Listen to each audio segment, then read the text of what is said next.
This additional video was actually recorded as an in-class demo on October 22nd. This video is meant to show how you can take a working exercise 3 and change it to use master pages, which is something you'll need to do in order to do lab 3. So to add the master page, you right click on the project in the Solution Explorer and you choose to add and then choose master page. This will prompt you to enter a name for the master page, which is used to identify it. Usually you can just go with something like site or master and it'll show up in your list of items in that project with that name, and it'll end up with a .master appended to the end of it. So if I just call it site and hit OK, you'll see site.master has been added to the list of files in the Solution Explorer.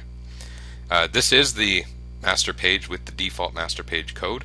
It's the same code that was on the slides exactly. What you'll see here is there's two content placeholders, and there's one with the ID head and there's one with the ID content placeholder 1. And it could be in a master page that you have several of these content placeholders and your pages direct the content into several of those containers, but we're not doing that. Anyway, let's go to the payroll.aspx here.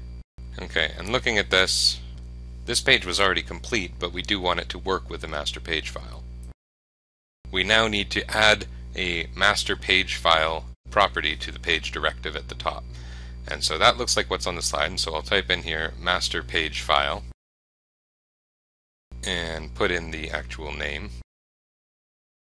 And now it's going to be using that MasterPageFile as a template. What you'll notice here if you look really closely is the HTML tag, the first tag under the page directive, now has a green underline, and that's because it's not expecting that HTML tag to be there. So this is content to go in a content placeholder, and that means it doesn't need an HTML tag, it doesn't need a head tag or a body tag. It's just going to be inserted wherever that content placeholder exists in the master file. So I will have to remove some of this content in order for this to work correctly, and I'll start by removing everything until the end of the form tag. And then I need to add a content tag, and so it looks like this, ASP content. I need to specify the content placeholder ID that's going to be used. I do need to specify where it's going to run, which is more or less always the same for our purposes.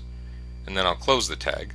You'll notice right away it puts an actual close tag on there by default, and I'm just going to have that selected. That's going to need to go at the end of all of the content that I want to insert. Again, if you had multiple content placeholders, you might have several of these indicating different IDs. Oh, and there's some extra tags that I also don't need because those were taken off from the beginning. So now all this contains is a page directive and a content tag that contains all the things I want to appear on another page. We can look at this now. What we're going to see is because the site master is using the complete default code, it's going to look like a 1995 website. But it works.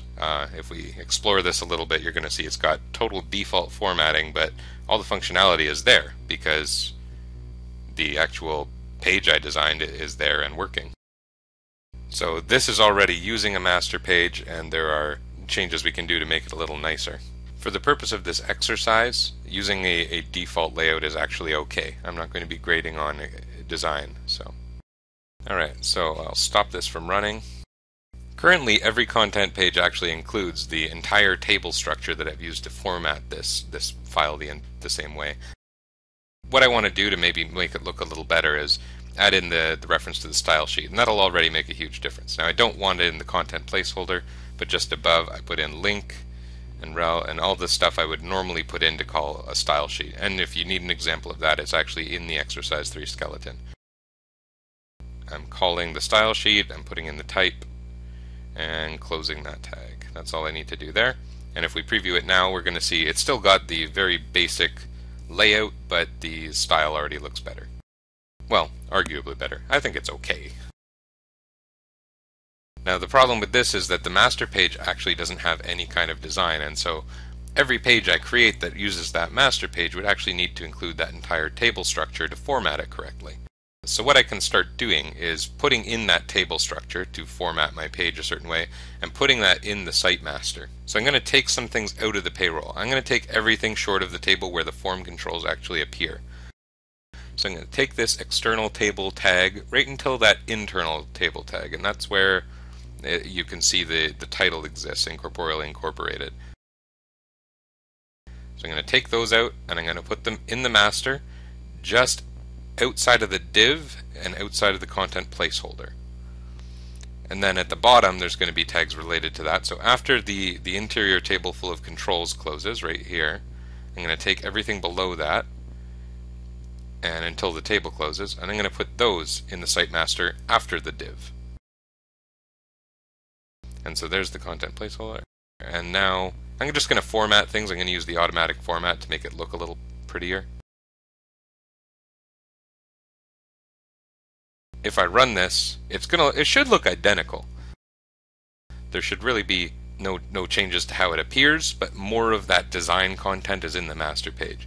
And that means when I design a secondary page for this assignment, which you will need in Lab 3, that it can use fewer redundant lines of ASP markup, and the design will generally be more consistent. And you can see the functionality is still here.